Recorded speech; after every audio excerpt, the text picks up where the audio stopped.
everyone, this is Soham and today I bring you an incredible personality, Mr. Anyket Naskar. Mr. Naskar is the co-founder of Bad Business, an innovative company making waves in the industries.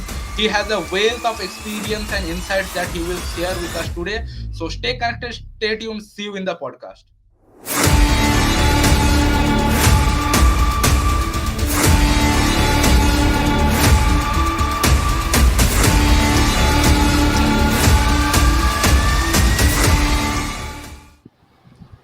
Hello everyone, this is Soham and today we have Mr. Anyket Naskar, an inspiring entrepreneur and co-founder of Bad Business. Welcome to EQ Talks, Mr. Naskar. Hello, Mr. Mandal. Thank you for inviting me. Yeah, you are most welcome. Could you please start by telling us a bit about yourself, your journey as the co-founder of Bad Business? My journey started back in around 6 years ago when I wanted to create a comic book. It Okay. was totally out of passion. I loved art. I still love art. And that time I formed a team and we just started doing the comic book from scratch. But uh, it was failed, and from there my journey actually started into entrepreneurship. I discovered some more fields in entrepreneurship. Like I tried out a lot of side hustles. I created more startups. I participated in NGOs, and I mentored a lot of students. And that's how, at the end, I formed a team and created Bad Business. Great. That's really amazing. So your story is truly inspiring. So Aniket, when we talk particularly about business, did your journey start and how did the idea of Bad Business originate? Okay, so uh, in our team, Team Bad, we were all different CEOs of our own startups. We left our startups to form this team because we wanted to do something massive. We our idea, our vision were completely aligned, and we wanted to work together. So we formed Team Bad. We provide consultancy services to businesses. Like our plan started when uh, one of our team members said, "Why don't we try consultancy business?" And some other team members said, "Why don't we name our team Bad?" It was surprising, like why a negative name, right, for a business? Exactly. So, Bad stands for breakdown analysis and decision making. Wow. That's how this idea originated. Great. It's really fantastic to hear about the origin of Bad Business. What inspired you to pursue your career in entrepreneurship and what motivated you to start your own company? Okay, so uh, what how I got into entrepreneurship is completely through my will, I would say. I just wanted to build something on my own, and I actually took action. That's how I got into entrepreneurship. Okay, so you And mean the through yes, your urge of innovation, right?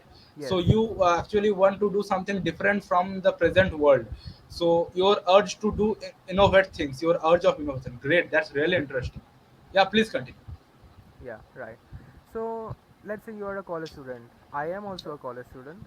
Yeah. I entered college not because I wanted to get a placement. I entered college because I wanted to provide a placement. See, everyone I have met in my college wants to get good placements. But who will provide the placements? That's what I thought. And that's why I want to do something for them. Like I want to give them the placements. That's how I that's how my mindset is. It's different for entrepreneurs, right? Yeah, here lies the difference in mindset. The job Yes. seekers and the job providers. Yeah, Yes, right. fabulous. Yeah. In Fabulous. Yeah, please India, you continue. can see like there is a lot of problem in unemployment. So that's why we need more entrepreneurs. Yeah, like at this present, like I have heard about a news that there are a vacancy of 7,000 seats in a company, in a multinational company from Bangalore, and the number of applications crossed 2.5 lakhs, and job seekers are rushing to enter that building. So at this present, due to overpopulation, I think the number of job seekers has been increased by too much due to excessive unemployment, and the number of job providers are limited. By Correct. the way, we both can understand that the path of entrepreneurship is too much risky, and it's contains too much of burden. Yes, but you gotta take risks, or else you will work for someone who has taken the risks. Absolutely. So, since you have started, what were some of the initial challenges you have faced with bad business, and how did you overcome that? It was really common challenges like you face in any of early startup stage. So there was one of the challenges I would like to mention is the client issue. Like we couldn't get clients because we didn't have a strong outreach and sales team, and also it may some companies may face lack of team coordination. That what happens Yeah, in really early stage of building a team, and these were some of the main issues we face in bad business in the early stage. exactly. So, as you have told us, one of the most prominent issue for the aspiring founders for the initial stages of the startups, that team allocation. So, what will you suggest to the aspiring entrepreneurs regarding that, how to make a sustainable team? Like as I know that networking brings like same mindset closer. So what is your perspective regarding this? Could you please elaborate? Yeah, sure. See how we built our team is we we were really active on LinkedIn, and I personally was a part of an NGO. So yeah, that's how I got to know others who were also interested in entrepreneurship through my community, and also from LinkedIn I got to create more connections. You got to speak to people. That's why if you become an entrepreneur, if you are an introvert, you need to become an extrovert as much as you can. Yeah, I can understand. So that's really amazing. Overcoming such challenges must have been some tremendous learning and experience. As an entrepreneur, what do you see as the biggest challenge and opportunities in your field today? See, the biggest challenges is your team formation, how your the mindset of your team is, and your team is the backbone of your company. So it's very important to form a proper team. And some might think that it's really hard if you don't have capital. See, you can actually build a business with zero capital. And if you actually think you really, really require capital, just reach out to investors. We have a lot of investors. I personally have a lot of investors in my network. Yeah. So yeah, this is one of the most commonly asked question, that does capital can be one of the major obstacle in starting a business. So what do you think regarding this? Uh, some business models, yes, you really require a capital, but other business models, no. You can, let's say, for example, I have a friend, actually, my CEO, Yeah, he started a business, a drop shipping business with clay.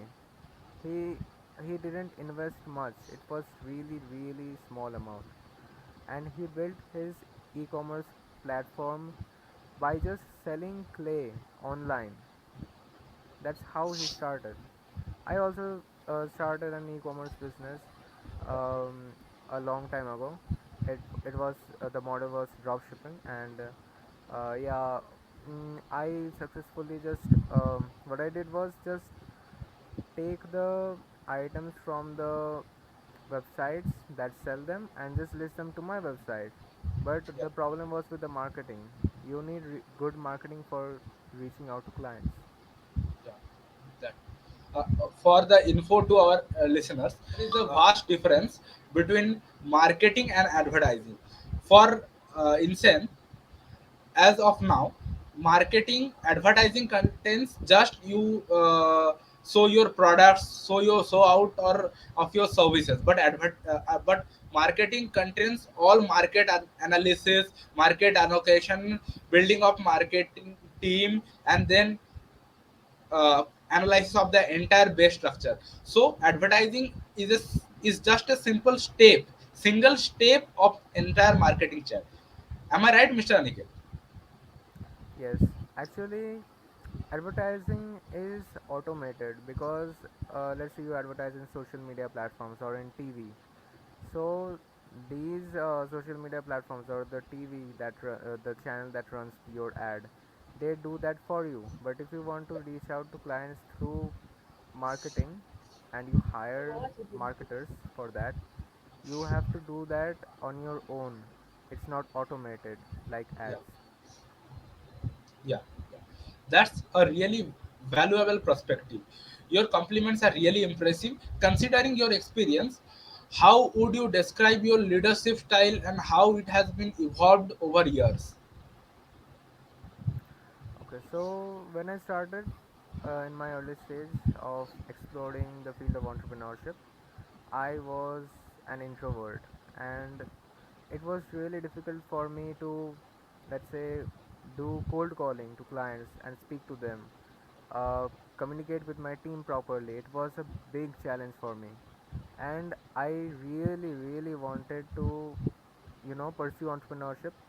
So I worked really hard to not be an introvert. I improved my communication skills. I improve it even to this day, and that's how I improve my leadership skills and how I became better in entrepreneurship. It's Yeah, just in the communication. Communication yeah. is really important. Absolutely. I can also relate with you as initially in my school days, initially I was also an introvert and most prominently I was a bookish guy. I had my entire world esteemed to coaching and books. I know nothing about the other world. Soon I get contacted with inside and community, and after that my entrepreneurship journey started. Yeah. So your story is truly inspirational. I would love to hear more about what strategies you have found most effective in building and leading successful team at your company. The strategies for building a team, it actually depends on you totally. You have to understand people, the people you interact with. Yeah, uh, it's in the psychology of people, like it's in the body language of people. You have to notice those, and you have to understand how that person is, if it's in offline mode. And if it's totally online, then you have to do meetings and you have to build the bonds with them. yeah, That's how you form a team in an online business. great. That's really interesting. Your approach to team building is really appreciable. Considering the current industry trends, what are some of the key trends you are seeing in entrepreneurship field today? The key trends is, of course, it's AI. AI is going to change the world. AI is the next big thing. And also, there is blockchain. Inside blockchain, there is cryptocurrency, which is going to change the transaction system completely. And governments are actually adapting to these changes of uh, decentralized transaction. Yeah, And yeah, apart from these, I think the future of VR is also going to flourish. And yeah, my personal recommendation, the thing I love the most, is computer optimization. yeah. I do So that very this well. is one of the, upcoming business models or that is going to transform. the technology advancement of the world, right? Could you please Yes. elaborate about the optimization you have recently talked about? Okay, so what happens is many businesses face problems like they have huge data centers, and they have sometimes they face high electricity usage, or their uh, their computers are getting slow. So Yeah. it's not always because of your hardware is outdated or your hardware can't take it. Sometimes it because it lacks optimization. Simply it lacks optimization. How we can, you know, what we can do for that is we can limit the power usage of those computers, and that's how you can save the electricity bill. It saves a lot of electricity, of course. And then comes the things like bloatwares. You don't know what kind of services or apps your computers have that you don't need or you don't use, and you can't even uninstall them. That's why you need to debloat them. It's really necessary. It's clear. Amazing.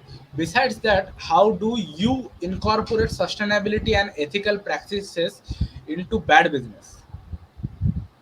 Okay. For sustainability, of course, it's for any startup. What you need is you need a good cash flow inside your organization, and for that you need the right team to do close deals with your clients, of course. And for ethical practices, from our side, of course, what we promise, we provide that. And let's say from the security side of our organization, to uh, close deals, we generally make our clients sign an MOU, which is Memorandum of Understanding, or sometimes if it's uh, it's related to the information of our company, we make them sign the NDA, Yeah.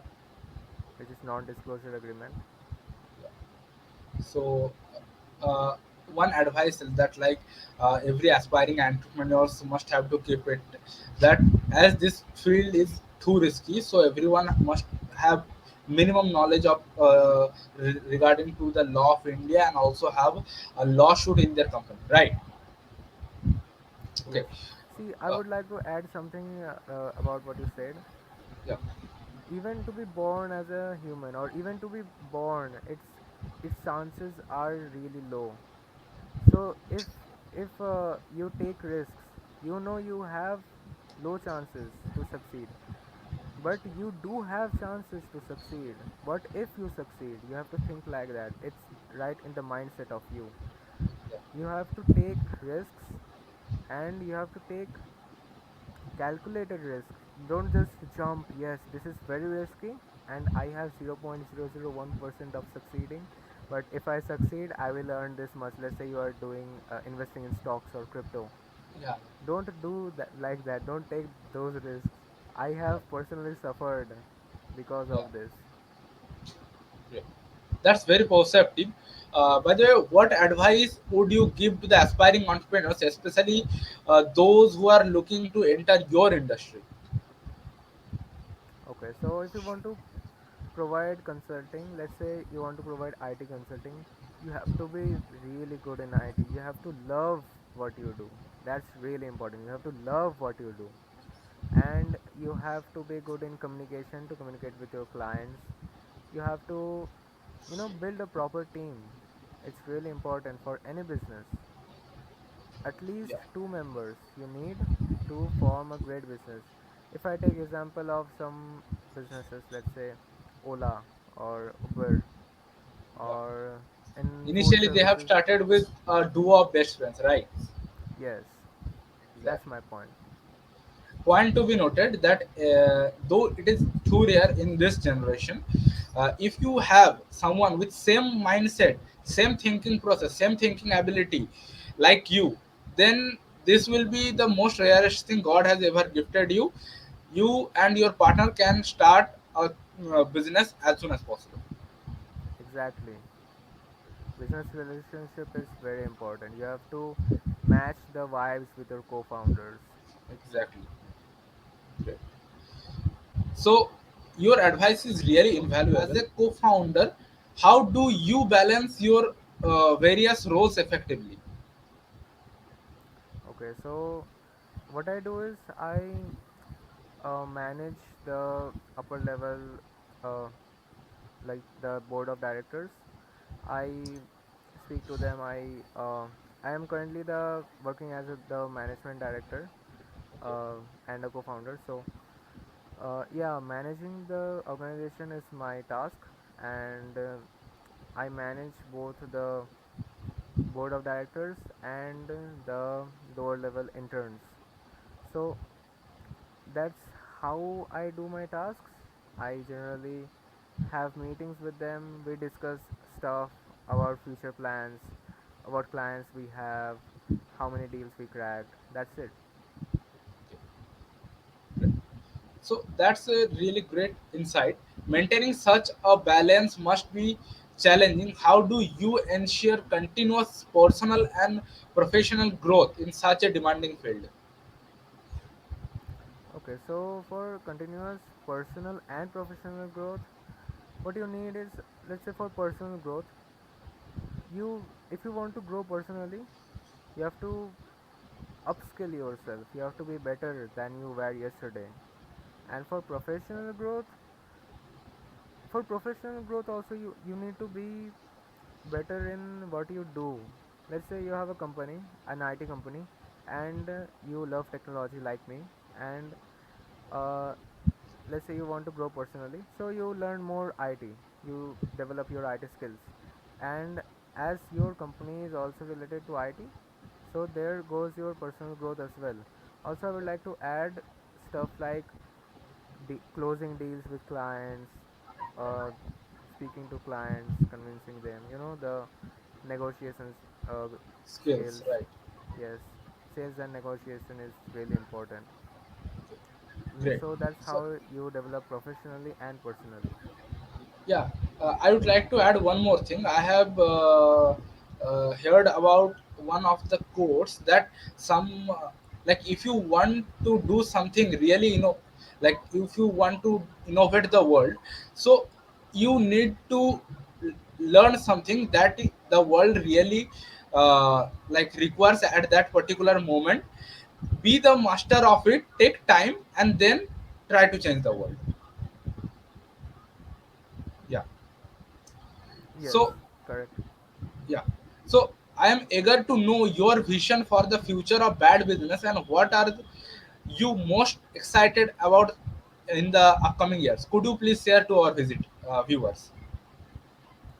Okay, so in bad business, what we want to do is, of course, we want to be like be a great giant organization. We wanted to become industrialists, and we want we want to provide internships to a lot of students, of course, because there is unemployment.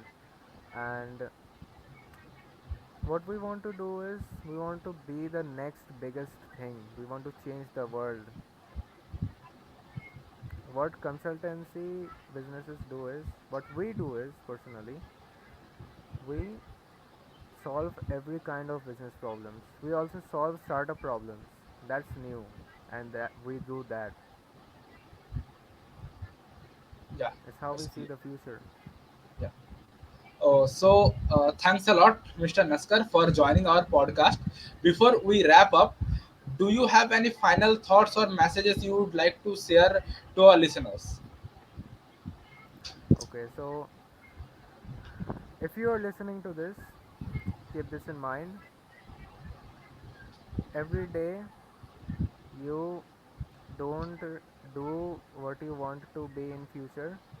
You feed the thing what you don't want to be. There is one quote I would like to share. It was given to me by my mentor, Mr. Sharma. He said, कोई काम को इतनी शिद्दत से करो जितनी शिद्दत से सपना देखते हो.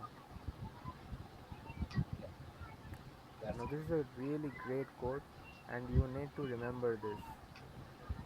You have to, you know, you are one decision away from changing your life. Take the risks, but be calculative in them. Explore different fields. If you don't want to be an entrepreneur, that's fine. Do your job.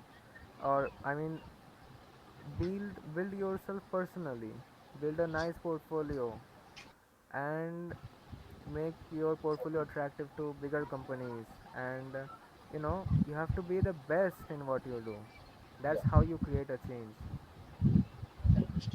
So here I would like to add one more thing for all the aspiring entrepreneurs. There lies the two most important thing that everyone has to keep in mind. One is the ability of perception, and the second one, the most attractive one, is the ability to be consistent daily basis. If you start to procrastinate on any field, I am truly speaking, you will like regret, or you will fail ultimately at the end of that run. I hope Yes, you will also agree to it. yes, discipline. What you Exactly. mentioned is basically discipline. Discipline is the key to success. Discipline is really important. Exactly. My mother used to say me always, যদি তুমি কিছু করতে না পারো সেটাকে জোর করে করো, which means if you are unable to do something, do it forcefully. You will be Yeah. able to do something. There is nothing that cannot be done. Yeah. Everything is possible. Willpower Be is the the change. biggest power. Yes, be the change. Yeah. So thanks a lot, and also thank you to all our listeners. Let's meet you all in the second podcast of EQ Talks. Stay connected. Stay tuned. Goodbye, guys.